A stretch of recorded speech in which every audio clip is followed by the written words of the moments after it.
Africa महाद्वीप मानव उत्पत्ति का केंद्र रहा है। अफ्रीका के इस इलाके में हमें मानवीय सभ्यता की सबसे प्राचीन साक्ष्य व कई अवशेष आज भी जमीन के अंदर मिलते हैं।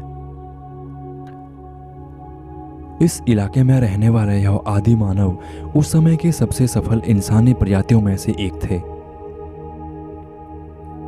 सभी इंसानी प्रजातियों को इस महाद्वीप को छोड़कर एक नई खोज में निकालना पड़ा।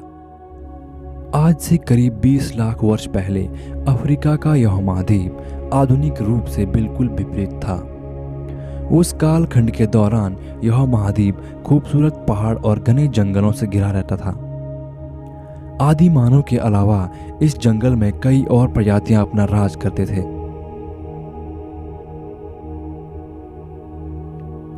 आदि मानव के साथ साथ उस समय के सबसे सफल शिकारी बड़े दांतों वाले जानवर और शेर हुआ करते थे।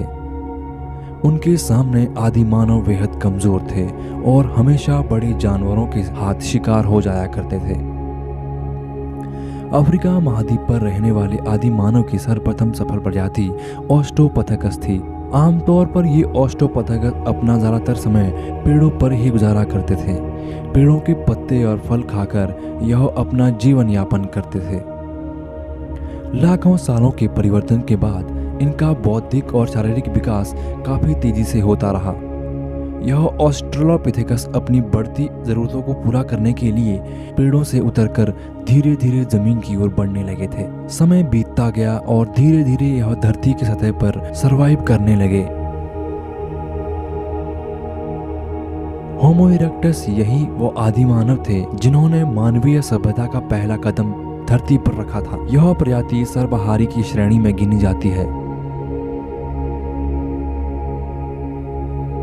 ना तो यह पूरी तरह से शाकाहारी थे और ना ही पूरी तरह से मांसाहारी, यानी यह प्रजाति पेड़ के पत्ते और फल द्वारा साथ ही शिकार के माध्यम से अपना जीवन यापन करते थे। लेकिन कभी कभार शिकार द्वारा छोड़े गए शिकार को वे अपना निवाला बना लेते थे। होमो इरेक्टस यही वो आदि मानव थे जो अफ्रीका को छोड़कर बाहरी दुनिया की तलाश में निकले थे। धीरे धीरे यह आदि मानव यूरोप और एशिया की ओर बढ़ने लगे। समय के साथ साथ पूरे विश्व में फैल गए।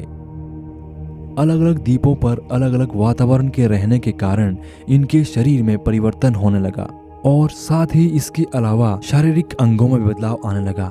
लेकिन ऐसी कौन सी वजह थी जिसके कारण यह होमो इरेक्टस अफ्रीका महाद्वीप को छोड़कर अन्य द्वीपों पर स्थानांतरित हो गए?